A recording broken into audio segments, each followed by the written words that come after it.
स्वागत है आपका आपके अपने YouTube चैनल कॉमर्शियल गुरुजी में, जहां मिलता है आपको सबसे जेन्युइन और सबसे सटीक इन्फॉर्मेशन। आज का वीडियो आप सभी BHU एस्पिरेंट्स के लिए बहुत ही इंफॉर्मेटिव होने वाला है, क्योंकि आज के इस वीडियो में मैं बात करने वाला हूं प्रेफरेंस एंट्री फॉर्म के बारे में और आपको पूरा प्रोसीजर समझाऊंगा कि आप किस तरीके से अपने ऑनलाइन काउंसलिंग में जब आप पार्टिसिपेट करने जाएंगे तो प्रेफरेंस एंट्री फॉर्म किस तरीके से भरेंगे। और आप सभी की जानकारी के लिए बता दूं कि ये प्रेफरेंस एंट्री फॉर्म आप सभी के लिए बहुत ही ज़्यादा इम्पॉर्टेंट होता है। इसी के बेसिस पे आपकी काउंसलिंग कराई जाती है।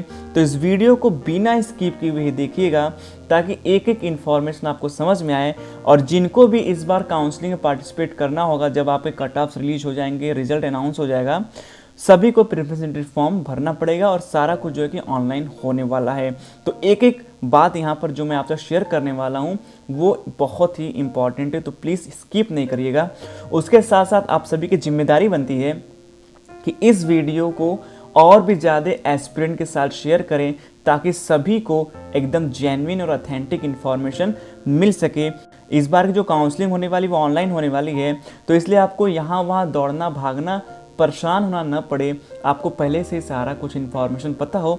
और आप सभी की जानकारी के लिए बता दूं कि जब कट ऑफ रिलीज हो जाएंगे, काउंसलिंग स्टार्ट हो जाएगा, तो किसी एस्पिरेंट का लॉगिन पासवर्ड लेकर जो कट ऑफ में होंगे, मैं टोटल कंप्लीट वीडियो बनाऊंगा कि किस तरीके से स्टेप बाय स्टेप आप प्रेफरेंस एंट्री फॉर्म भरेंगे और किस तरीके से अपनी ऑनलाइन काउंसलिंग पार्टिसिपेट करेंगे।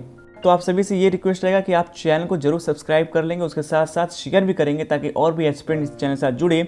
और जो इस चैनल के साथ जुड़ जाएगा उसका इन्फॉर्मेशन की कमी की वजह से कभी भी कोई नुकसान नहीं होने वाला। चलिए शुरुआत करते हैं इस वीडियो की, बात करते हैं प्रेफरेंस एंट्री फॉर्म की। तो देखिए अभी आंसर की नहीं आया है, आंसर की बहुत जल्दी आ जाएंगे और आपका रिजल्ट जो है कि 31 अक्टूबर के आसपास रिलीज हो जाएगा। अब आप ये वीडियो चाहे रिजल्ट के पहले देख रहे हैं चाहे बाद देख रहे हैं, आपके लिए बहुत इंफॉर्मेटिव है। तो जब आपका रिजल्ट डिक्लेयर हो जाएगा और कट ऑफ रिलीज कर दिए जाएंगे, मतलब काउंसलिंग के लिए बुलाया जाएगा, और BHU जो है कि जितनी वैकेंट सीटें होती हैं उसके 4-5 गुना जो है कि एस्पिरेंट को बुलाता है। तो जो भी कट ऑफ के अंदर में आ जाएंगे उनका जो जीमेल आईडी है, उनका जो पासवर्ड है, ठीक है, उससे जो है कि वो लॉगिन कर पाएंगे। कहाँ पर? सबसे पहले आपको बता दूं कि आपकी जो इस बार काउंसलिंग होने वाली है वो bhuonline.in से ही होने वाली है। यानी कि NTA काम सिर्फ इतना था कि एंट्रेंस एग्ज़ाम करा लेना, आंसर की दे देना, रिजल्ट अनाउंस कर देना, उसके बाद जो काउंसलिंग का सारा काम है वो BHU अपने एंड से करेगा। और जो ऑफिशियल वेबसाइट BHU का एंट्रेंस एग्जाम से रिलेटेड bhuonline.in, वहीं पर जो है कि एक विंडो क्रिएट की जाएगी। मैं आपको पिछले साल का विंडो के बेसिस पे सारा कुछ इन्फॉर्मेशन समझा देता हूँ कि कैसे कैसे आप जो है प्रोसीड करेंगे। तो सबसे पहले आप सभी लोग bhuonline.in पर विजिट करेंगे। वहाँ पर आपको एक विंडो दिखेगी, काउंसलिंग पोर्टल। उस काउंसलिंग पोर्टल में आप जो है काउंसलिंग पोर्टल पे क्लिक करेंगे, तो जैसे क्लिक करके आगे बढ़ेंगे आपके सामने कुछ ऐसा इंटरफेस ओपन हो जाएगा। आपको वहाँ पर एक विंडो और दिखेगी और वहाँ पे लिखा होगा UG student login, PG student login. तो जो भी UG के एस्पिरेंट है वो UG स्टूडेंट लॉगिन पे क्लिक करेंगे और जो भी PG के एस्पिरेंट है वो PG स्टूडेंट लॉगिन पे क्लिक करेंगे, और उन्हीं का यहाँ पर लॉगिन हो पाएगा जो कट ऑफ के अंडर में होंगे। जो कट ऑफ के बाहर होंगे उनका लॉगिन नहीं हो पाएगा। जैसे आप लॉगिन करने जाएंगे आपके सामने यहाँ पर शाइनिंग का ऑप्शन पूछेगा, आप जो है कि यहाँ पर शाइनिंग करेंगे, ठीक है, और साइनिंग आप उसी अपने जीमेल पासवर्ड, जिस जीमेल से आपने अपनी फॉर्म भरी हुई है, उस जीमेल और उस पासवर्ड से आप जो है कि यहाँ पर साइनिंग कर लेंगे। अगर आप अपना जीमेल वगैरह भी भूल गए हैं तो कोई दिक्कत नहीं है। जो भी एस्पिरेंट कट ऑफ के अंडर में आ जाते हैं BHU की तरफ से उनको एक मेल जाता है और उस मेल में जो है कि उनका जीमेल पासवर्ड दिया रहता है। तो बहुत घबराने परेशानी की बात नहीं है। तो जैसे आप लॉगिन करेंगे आपके सामने यहाँ पर जो है कि आपका डैशबोर्ड ओपन हो जाएगा। डैशबोर्ड में आप देखेंगे कि आपको यहाँ पर rules and procedure, schedule, call letter, preference entry, course allocation और हॉस्टल एलोकेशन दिया हुआ है। नीचे ये जो स्क्रीनशॉट है, इन्होंने अपनी काउंसलिंग जो है कि ऑफलाइन करा रखी है। उस टाइम जो है हाइब्रिड मोड में जो है कि काउंसलिंग होती थी, ऑनलाइन ऑफलाइन 80% एबव जो है ऑनलाइन काउंसलिंग पार्टिसिपेट किए थे। तो आपको यहाँ से अपना कॉल लेटर डाउनलोड कर लेना है। कॉल लेटर में सारी कुछ इन्फॉर्मेशन आपको दी होंगी, आप उसको अच्छे से पढ़ लीजिएगा, और नहीं पढ़ेंगे तो कोई दिक्कत नहीं, मेरे चैनल के माध्यम से आपको सारी इंपॉर्टेंट चीज़ें जो है बता दी जाएंगी।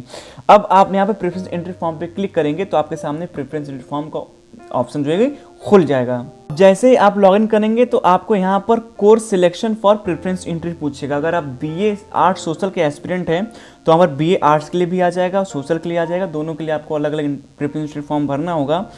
और अगर आप बीकॉम के हैं तो बीकॉम का आ जाएगा, आप पीजी एस्पिरेंट हैं तो उनके कोर्सेज के आ जाएंगे। मतलब कि जिन कोर्स में आपने अप्लाई किया हुआ है सिर्फ और सिर्फ वही कोर्स यहाँ पर आपको ओपन होकर दिखाई देंगे, बाकी दूसरा ऑप्शन यहाँ पर खुलने वाला नहीं है। अगर एमकॉम के एस्पिरेंट है तो यहाँ पर एमकॉम लिख के आ जाएगा, एमएससी फिजिक्स के हैं तो एमएससी फिजिक्स का यहाँ पर ऑप्शन जो है कि आप सामने खुल जाएगा। तो यहाँ से आप अपना ऑप्शन चूज कर लेंगे कि आपको प्रेफरेंस एंट्री फॉर्म किस में भरनी है। जैसे आप इसके आगे बढ़ेंगे यहाँ से आपको पूछा जाएगा regular plus paid seat for the main campus, ठीक है।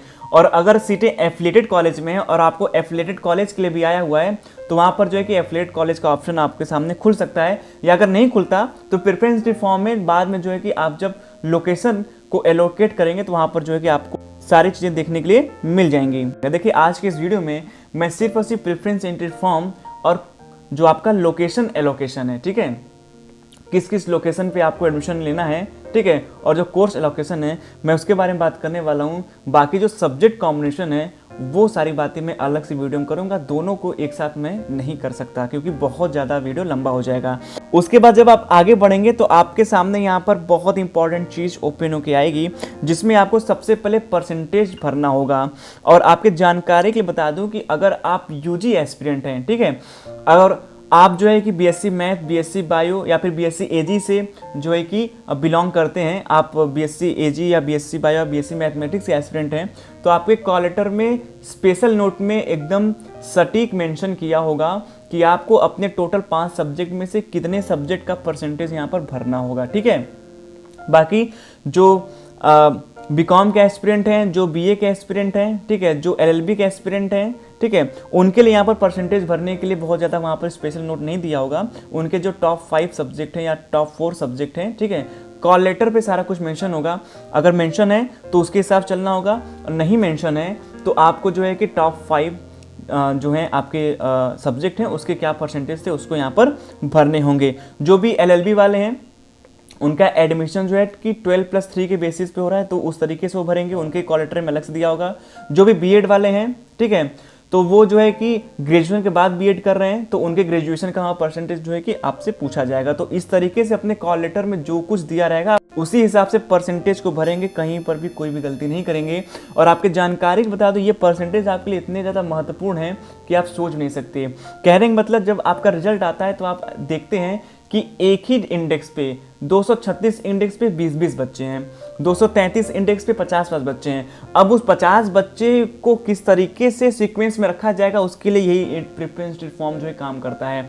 अब प्रेफरेंस एंट्री फॉर्म में मान लीजिए कि सेम इंडेक्स 236 इंडेक्स मतलब 236 मार्क्स, ठीक है, 236 इंडेक्स पे 20 बच्चे हैं और 20 बच्चों का जो है कि 236 है, ठीक है। अब उसमें कैसे हम प्रीफर करेंगे, तो यही प्रेफरेंस एंट्री फॉर्म में जिसका हायर परसेंटेज होगा उसी हिसाब से जो है कि हम स्टेप बाय स्टेप जो है नीचे चलते आएंगे। मतलब जिसका हाई परसेंटेज होगा वो सबसे ऊपर, उसके बाद उससे कम वाला, उसके बाद उससे कम वाला, इस तरीके से हम प्रेफरेंस करते हैं। और मान लीजिए कि किसी का अगर परसेंटेज भी मैच कर लिया तो हम उनमें जो है कि सब्जेक्ट्स को देखते हैं। अगर मान लीजिए बीएससी मैथ वाला है तो मैथ में कितने परसेंटेज थे एक एस्पिरेंट के और दूसरे के एस्पिरेंट के मैथ में कितने परसेंटेज, ठीक है। तो इस तरीके से ये प्रेफरेंस जो है कि भरा जाता है और ये बहुत इंपॉर्टेंट होता है। और आपको यहाँ पर जब आप प्रेफरेंस एंट्री अपना करेंगे तो आपका जो डेसिमल पॉइंट 2 में रहेगा, ठीक है, आपको राउंड फिगर नहीं लेना है। जैसे आप देख सकते हैं 72.33%, अगर आपका 74.11% है तो आप उसको भरेंगे, 81.60 है तो आप वही भरेंगे, ठीक है। यहाँ पर आपको जो है कि राउंड फिगर में नहीं भरना है। तो इस तरीके से आप अपना प्रेफरेंस एंट्री फॉर्म भरेंगे परसेंटेज के लिए। और दूसरी चीज़ आप यहाँ पर जो इंटरचेंज देख रहे हैं ये सबके प्रेफरेंस एंट्री फॉर्म में नहीं आएगी, ये सिर्फ और सिर्फ आएगी BA arts, BA social, BSc math, BSc bio, जहाँ पर सेम कोर्स में अलग अलग सब्जेक्ट कॉम्बिनेशन होते हैं। अगर बात करें बीकॉम की तो वहाँ पर सब्जेक्ट कॉम्बिनेशन नहीं है, वहाँ पर आपको कोर्स कॉम्बिनेशन देखने को मिल सकता है, एक आपका एफएमएम और दूसरा आपका बीकॉम ऑनर्स। बाकी जो एलएलबी वाले हैं उनके लिए कोई सब्जेक्ट कॉम्बिनेशन नहीं है, ठीक है। इसी तरीके से जो पीजी के एस्पिरेंट हैं उनके कोर्सेज में कोई सब्जेक्ट कॉम्बिनेशन नहीं है, तो ये सबके में नहीं आएगा सब्जेक्ट कॉम्बिनेशन, तो अन्यथा परेशान नहीं होंगे। दूसरी इंपॉर्टेंट बात यहाँ पर ये है कि इसी प्रेफरेंस एंट्री फॉर्म को भरते टाइम आप जब सारा कुछ काउंसलिंग कर लेंगे, हालांकि वीडियो आपको जो है कि मिल जाएगी जैसे ही कट ऑफ रिलीज होगा, काउंसलिंग शुरू होगी, किसी एस्पिरेंट का डाटा लेकर मैं जो है पूरी कंप्लीट जो है कि आपको स्क्रीन शेयर करके मैं सारा कुछ प्रोसीजर एक एक स्टेप करके बताऊंगा। हालांकि पिछले साल का मेरा वीडियो बना हुआ है 25 के प्लस व्यूज़ हैं उस पर। तो उस वीडियो को भी अगर आप एक बार देख लेंगे तो आपको वहाँ से सारा कुछ प्रोसेस समझ में आ जाएगा। लेकिन हो सकता है इस बार कुछ नया हो, तो उस तरीके से मैं फिर से वीडियो बनाऊंगा, तो परेशान नहीं होइएगा। और बिना जाने समझे, बिना सब कुछ जाने आप प्रेफरेंस स्टेट फॉर्म कतई नहीं भरेंगे। अगर एक बार प्रेफरेंस स्टेट फॉर्म भर दिया तो उसको चेंज कराने में नाको चने चबाने पड़ सकते हैं, इसलिए गलती बिल्कुल नहीं करिएगा। तो पहले आप परसेंटेज यहाँ भर लेंगे, हॉस्टल रिक्रूटमेंट है उसको यस कर लेंगे, ठीक है। उसके बाद आपको इसी प्रेफरेंस एंट्री फॉर्म में लोकेशन दिखेगा। लोकेशन क्या दिखेगा मैं आपको समझा दे रहा हूँ। अगर आप BA एस्पिरेंट हैं, बीकॉम एस्पिरेंट हैं, ठीक है, तो आपको वहाँ पर लोकेशन, उसके साथ PG के कई सारे कोर्सेज में जो है कि लोकेशन आपको वहाँ पर दिखेगा। जैसे फॉर एग्जांपल अगर बात करूँ मैं MA हिंदी, तो मेन कैंपस में भी है, DAV में भी है, AMPG में भी है, VKM में भी है, VCW में भी है। तो जो कोर्सेज एफिलिएटेड कॉलेज में चलते हैं, ठीक है, मतलब कि जिन कोर्सेज की सीट एफिलिएटेड कॉलेज में भी होते हैं, वहां पर आपको लोकेशन को चूज करना होता है। अब आप सभी की जानकारी के बता दूं कि लोकेशन को चूज करने के लिए हम प्रेफरेंस देते हैं। और एक बात मेक श्योर कर लीजिए, आपने जो प्रेफरेंस डाल दिया और प्रेफरेंस डालने के बाद आपने लॉक कर दिया, फिर वो प्रेफरेंस आपका कतई चेंज नहीं होने वाला है। अगर आपने प्रेफरेंस में DAV को पहले रख दिया, मेन कैंपस को नीचे रख दिया, अगर आपको DAV मिल गया उसके बाद आप मेन कैंपस नीचे नहीं आ सकते। यही हाल आपका सब्जेक्ट कॉम्बिनेशन में भी होता है। इसके लिए मैं अलग से वीडियो बनाऊंगा ताकि आप एकदम क्लियर रहें। पहले आप आज प्रेफरेंस स्टेट फॉर्म के बारे में देख लीजिए, उसके बाद सब्जेक्ट कॉम्बिनेशन के बारे में भी बताऊंगा। तो इस तरीके से आपको करना क्या होगा कि जो UG वाले हैं, ठीक है, जो UG वाले एस्पिरेंट हैं उनका FMC लिखेगा। FMC मतलब फैकल्टी ऑफ मेन कैंपस, ठीक है। मेन कैंपस आपको पता है BHU है, ठीक है। उसके बाद अगर MMB में सीटें हैं आपकी तो वहाँ पर MMB लिखेगा। और FMC और MMB आपकी दोनों इक्विवेलेंट होती है। मैंने इसके लिए वीडियो अपलोड कर दिया, अगर आपने नहीं देखा है तो इस वीडियो का डिस्क्रिप्शन चेक करिएगा, आपको वहाँ पर BHU मेन कैंपस और एफिलिएटेड कॉलेज का एक वीडियो मिल जाएगा, उसमें सारा कुछ मैं बता रखा हूँ। तो अगर आपको FMC मिलता है तो आप उसको टॉप पे रखेंगे। FMC मतलब फैकल्टी ऑफ मेन कैंपस, और सारे UG एस्पिरेंट के प्रेफरेंस एंट्री फॉर्म में FMC ही लिखा होगा। कन्फ्यूजन क्रिएट बिल्कुल ना करिएगा। उसके बाद अगर MMB में सीट है तो दूसरा प्रेफरेंस आप MMB में देंगे, जैसे कि BA arts, social, BSc math, BSc bio, ठीक है, ये इनकी सीटें जो है कि MMB में है, तो दूसरा प्रेफरेंस वो MMB को ही देंगे। उसके बाद चलेंगे तो आप DAV को रख सकते हैं, ठीक है, और गर्ल्स हैं तो वो AMPG को रख सकती हैं, VKM को रख सकती हैं, VCW को रख सकती हैं, ठीक है। AMPG में हॉस्टल नहीं है, VKM और VCW में हॉस्टल है, इसलिए इनके इंडेक्स जो है वो थोड़े से ऊपर रहते हैं। बाकी RGSC अगर आपके ऑप्शन में आ रहा है तो आप RGSC भी रख सकते हैं, ठीक है। RGSC में भी हॉस्टल मिल जाता है, DAV में हॉस्टल की सुविधा नहीं है। तो इस तरीके से UG वाले जो है कि वो प्रेफरेंस भरेंगे। बात करें PG वालों के लिए, तो PG वालों में FMC नहीं लिखा होगा, सिर्फ और सिर्फ FMC लिखा होगा। MBA वाले जो फैकल्टी ऑफ कॉमर्स चलता है और MCOM वाले उसमें FMC लिखा हो सकता है, फैकल्टी ऑफ मेन कैंपस है, डिपार्टमेंट नहीं है। अब बात करें यहाँ पर DMC मतलब क्या होता है, DMC मतलब होता है डिपार्टमेंट ऑफ मेन कैंपस। तो जो भी PG कोर्सेस होते हैं, एक फैकल्टी के अंडर में कई सारे डिपार्टमेंट आते हैं। जैसे मैं बात करूँ फैकल्टी ऑफ सोशल साइंस, अब फैकल्टी ऑफ सोशल साइंस के अंदर में इकोनॉमिक्स भी आ जाएगा, ठीक है, पॉलिटिकल साइंस भी आ जाएगा, ठीक है। तो इन सब में PG कोर्सेस में दिया रहेगा DMC, department of main campus. तो DMC मतलब मेन कैंपस होगा। उसके बाद अगर सीटें हैं एफिलिएटेड में तो आप DAV को रख सकते हैं, ठीक है। गर्ल्स हैं तो AMPG, VCW और VKM को रख सकते हैं। अगर RGSC में भी कुछ सीटें हैं तो आप RGSC को जो है चूज कर सकते हैं। तो ध्यान दीजिएगा, DMC मतलब department of main campus PG courses वालों के लिए रहेगा। अब जैसे मान लीजिए कि आप MSc फिजिक्स से हैं, तो MSc फिजिक्स की जो सीटें हैं वो सिर्फ और सिर्फ मेन कैंपस में है और बस मेन कैंपस में ही है, तो वहाँ पर सिर्फ FMC रहेगा, वहाँ पर लोकेशन से कोई मतलब नहीं, क्योंकि आपको वही एक ही चूज करना है। ऐसे बात कर लें बॉटनी के लिए, जूलॉजी के लिए, केमिस्ट्री के लिए, इन सब कोर्सेज के सिर्फ मेन कैंपस सीटें हैं। ऐसे बात करें UG कोर्स में अगर LLB के लिए बात कर लें तो बस मेन कैंपस में ही है। तो जिनके में सीटें सिर्फ और सिर्फ मेन कैंपस में तो उन्हें लोकेशन कोई दिक्कत नहीं है, लेकिन जिनके में एफिलिएटेड कॉलेज में सीटें हैं उनको लोकेशन अच्छे चूज करना होगा। अगर आपने AMPG को टॉप पे चूज कर लिया, उसके बाद आपने DMC या FMC कर दिया, अगर AMPG आपको मिल गया तो आप DMC FMC में एडमिशन नहीं ले सकते, भले ही आपका इंडेक्स चाहे जितना भी अच्छा हो। तो उम्मीद है कि आपको ये पूरी इंफॉर्मेशन अच्छे समझ में आ गई होगी, किस तरीके से आप अपनी प्रेफरेंस एंट्री फॉर्म भरेंगे, किस तरीके से आप अपना लोकेशन चूज करेंगे और किस तरीके से आप सही सही इन्फॉर्मेशन फिल करेंगे। तो मुझे उम्मीद है कि आपको इस वीडियो से काफ़ी कुछ इन्फॉर्मेशन मिल गई होगी।